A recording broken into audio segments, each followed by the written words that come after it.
Hey everyone, today I'll show you how to enable comments on your YouTube videos to enhance viewer engagement. First, open YouTube and make sure you're signed in to your account. Click on your profile icon in the top right corner. Then select YouTube Studio from the drop-down menu. Once you're in YouTube Studio, look for the Content tab on the left sidebar. This will bring up a list of all your uploaded videos.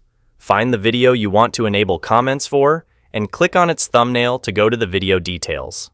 In the video details page, scroll down and click on the Show More option to reveal additional settings. Navigate to the Comments and Ratings section.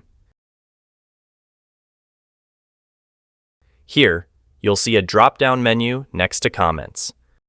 You'll have a few options.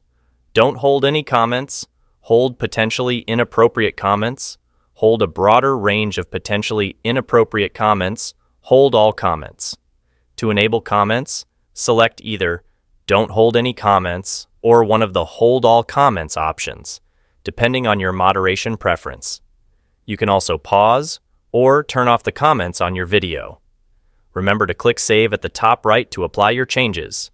And that's it. Thanks for watching. If this video helped you, please like and subscribe. See you next time.